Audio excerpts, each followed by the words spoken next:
Work here. Every job is reserved for the whites, every task performed by white people. And yet the residents of this town insist they're not racist. Here's a report. Welcome to Orania, a remote farming town in South Africa's Northern Cape.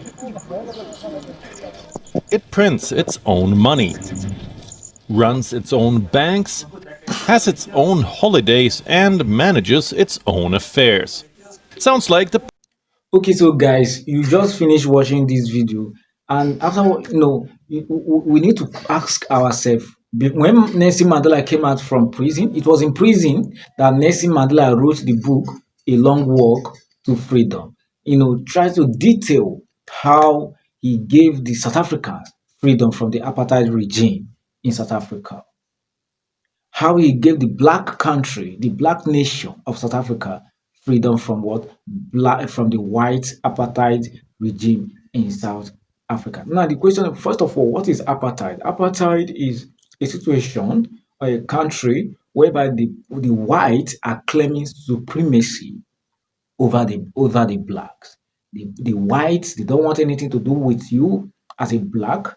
They have their own schools, they have their own hospitals, they have their own markets. They live entirely from where the blacks live. They have their own religious center, just life differently from where the blacks existed. So this was the situation in South Africa, and it was the freedom of racial segregation racist act that Nelson Mandela, former South African president, fought, that took him to prison for good 27 years before eventually he came out, and he was released and he became the what? The president, Republic of South Africa. But the question now is, don't you think that Nelson Mandela fought a vain fight? Yes, because his fight, the fight he fought for was in vain. If it's not in vain, why is it that at this point in time,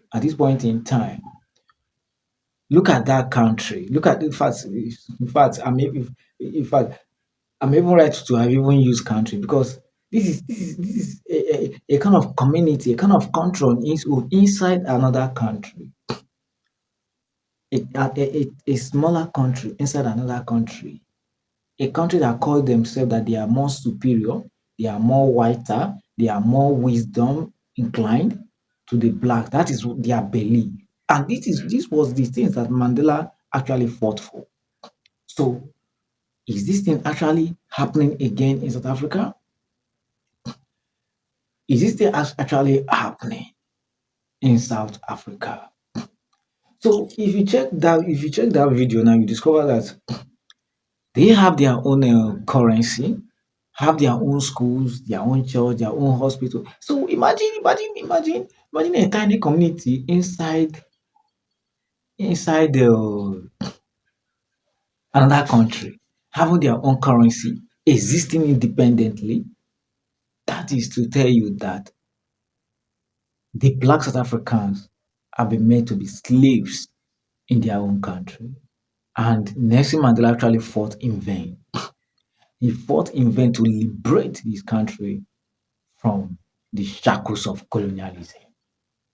Imagine Orania in South Africa, just inclined with white, just strictly white. And I think there are about four different communities in South Africa like that are just strictly white. They're on their own. And blacks don't have access to, as in you have no right to enter that place, irrespective of who you are. You can't even stay there, no matter how wealthy you are. They believe that as far as you are not a white, that you can't be there. I don't know just how to put it. As in, you can. It's not for you. It's not for you. There is no need for you as a black. There is no need for you to be there and in your own country.